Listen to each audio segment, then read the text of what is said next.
There's a team that we haven't really spoken about much on this podcast so far this season, but given what happened to them in week 3 and given their current situation going forward, I wanted to actually get into the New York Giants. And it's crazy because I think the New York Giants are kind of, in a way, the NFC version of the Pittsburgh Steelers. I think these two teams have a lot in common in the sense that they're both historically great organizations. These organizations have won Super Bowls. They've have great fan bases. Like, it's two of the great traditions and teams in the NFL, the Giants and the Steelers. However, they have been so used to one way of winning and getting the job done. The Giants are a very no-nonsense type. They really care about their fans, at least at one point they did, and they really just had that blue-collar mentality in terms of an organization. The Steelers, they never fire coaches. That is a thing they really pride themselves in. However, I think at this point in the NFL, you need to be willing to adapt. And I do think part of the reason why at Eli Manning Day at MetLife Stadium on Sunday in Week 3, Mr. Mara comes out and the Giant fans start booing, that partly is because I think the Giants and their fans have really just been seeing mediocrity and really less than mediocrity since they won their Super Bowl in 2011. Eli Manning did a phenomenal job being able to bring those two Super Bowl championships home to the Big Apple. However, since then, let's face it, the Giants have been one of the worst teams in the NFL, maybe the worst team in the NFL. And I think part of the problem here is in terms of their general manager, in terms of their quarterback, in terms of their coach, they're all on different terms and in different places. I'll explain what I mean. I didn't necessarily have a problem with Dave Gettleman drafting Daniel Jones. I thought that if he really believed Daniel Jones was the best option to replace Eli Manning, that's fine. But when Dave Gettleman made that pick, he had to realize that that is such a big investment that your job, considering all of the mistakes you've already made, which I'll get into after this, you're going to be on the hot seat if this doesn't work out. And Daniel Jones, the crazy thing for the Giants is going into the season, he was a big key to this team. He's been very up and down throughout his career. We all know that he's had the turnover issues. And going into this season, it was really a make-or-break year for Daniel Jones. If he didn't have a good year, then who knew what his future for the New York Giants organization would be going forward. And he hasn't even played that badly. I think he played pretty well in that game against the Washington football team. You would have hoped he would have been able to connect to Darius Slayton on that possible long touchdown that went off of his hands.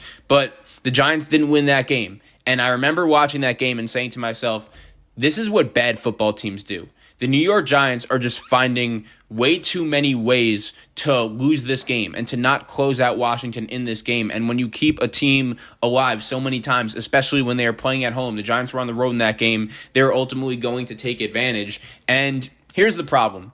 Dave Gettleman really thought that when he came in, the Giants were a contender. He drafted Saquon Barkley with the number 2 overall pick ahead of any quarterback, ahead of a really good defensive player in Bradley Chubb, ahead of a really good offensive lineman in Quentin Nelson. He drafted Saquon Barkley, and my thought when it comes to the question of drafting running backs in the first round, especially in the top 5, you have to be, in my opinion, really, really good on all assets of the ball. Offense, defense, special teams. You have to be really good if you're going to be drafting a running back in the top 5. And really how I think of it is it has to be the last puzzle piece in place to really believe you're a Super Bowl contender. And Dave Gettleman really thought that Eli Manning at that point in his career would be able to bring a Super Bowl home to the New York Giants again. Like, I'm sorry, I love Eli. He did such a great job as quarterback of the New York Giants. But the year before, Ben McAdoo benched him. And like, I know the way he handled it was terrible. And it was such an embarrassing look for the Giants organization. That was 2 years prior.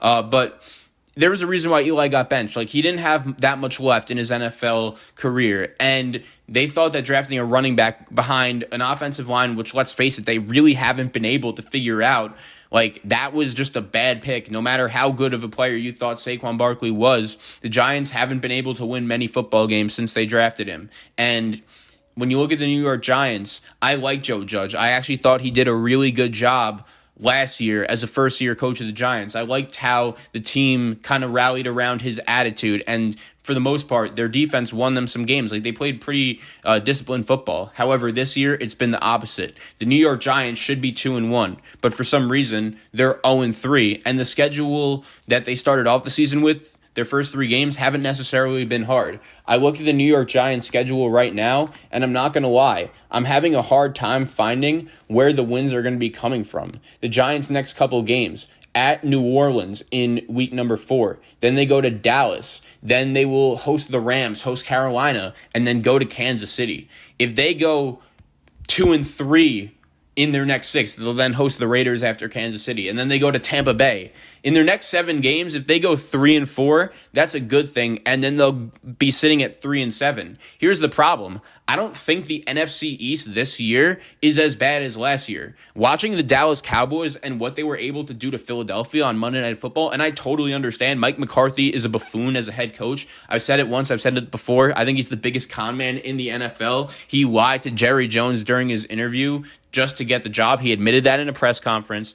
I think he has no idea how to manage the clock. I think Kellen Moore and Dak Prescott are the reason why the Cowboys are the best team in the NFC East right now. Washington's defense has been one of the more disappointing units in the NFL. I really thought that Chase Young and Jonathan Allen and Sweat and Payne would be able to get to the quarterback a little bit more than they have already. And Washington's defense has been a disappointment. I like Taylor Heineke, but he's not going to be able to put up 30 points every week when your defense is putting up 24. Washington is concerning. The Eagles looked bad in that Monday Night Football game against Dallas. But this division, there's no reason why the Giants' season should seem like it's over in week 4, but for some reason, here we are.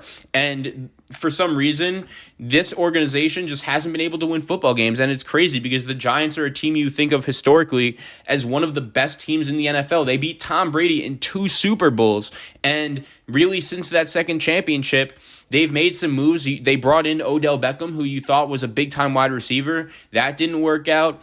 I just think this organization has failed to realize that, okay, we need a young offensive mind to get the best out of this offense. Look at Alabama in college football. I know it's 2 different sports, but what happened to Alabama's offense when Nick Saban decided to bring in Lane Kiffin as his offensive coordinator? Lane Kiffin was a guy that when Nick Saban made that move, a lot of people, including myself, was like, wow, Lane Kiffin, isn't he kind of a clown? Like, I get he was a good mind at one point as a college coach, but like, look what happened to him as the Raiders coach and the Tennessee coach and the USC coach. Like, what Nick Saban is bringing that guy in, and that was the best move Alabama ever made because their offense was really able to evolve to the spread. And Nick Saban will tell you, if you ask him, he has a lot to do with the success and the development of guys like Tua and Jalen Hurts and guys like that. So he's a really good offensive mind. I think the Giants are a team that needs to realize, look,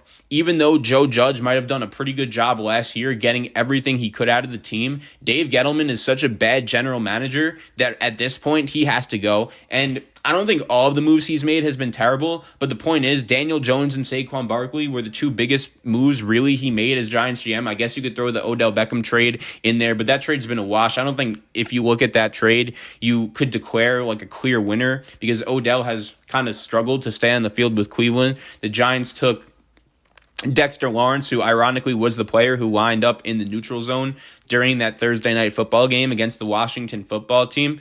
And the Giants really haven't been able to hit on that one big draft pick. Andrew Thomas looks like a bust compared to what guys like Tristan Wirfs and Jedrick Wills are doing. You also look at the Jones and Barkley pick. Like, those guys haven't been able to win football games for the Giants. Since those 2 guys were drafted, it's been bad. Jason Garrett, I think he's got to go as an offensive coordinator. He is just so conservative, and I think after the Giants got that big interception in the game against Washington by James Bradbury, Garrett's play calling was terrible. In this game against the Falcons, I said Daniel Jones has played well throughout the season so far at least, and he has, but at the same time, when the Falcons go and tie that game in 14, by the way, my guy Adoree Jackson, a guy who at USC played special teams, he fielded punts, he has many interceptions throughout his NFL career.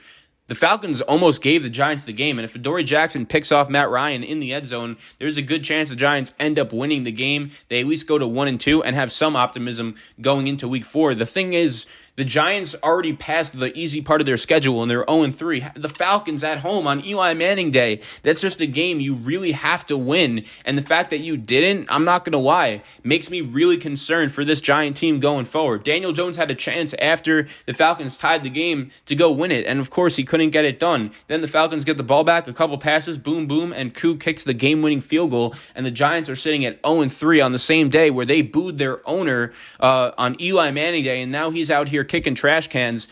The Giants have a lot of concerns right now. Their defense, if they don't play well, they don't have a chance to win. Saquon Barkley had a touchdown, but he's not a guy that is changing the outcome of games, which if you're drafting a running back in the top 5, he better be doing that, or else the pick should be considered a bust. And I do think the Giants, it might be in their best interest to just move on and blow it all up. Get rid of Daniel Jones, get rid of Joe Judge, get rid of Dave Gettleman, and just realize, look, we failed to evolve as an organization over the past couple years, and the NFC East, we always see teams that go into the season with no expectations find a way to win, a.k.a. Washington last year. No one really expected Dallas to do much. Dak Prescott's rookie year.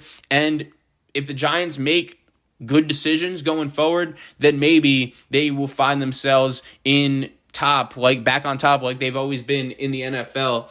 And they're just usually and historically such a good team, but the last 10 years, it's been embarrassing, and they need to do better. And once again, going forward this year, I just don't know how many football games they're going to be able to win. At the Saints, in the Saints home opener, this is going to be the first game they've played at home all year. You guys know historically how rowdy that building could get, and this is going to be the fans' first time back, really, in a full capacity since COVID.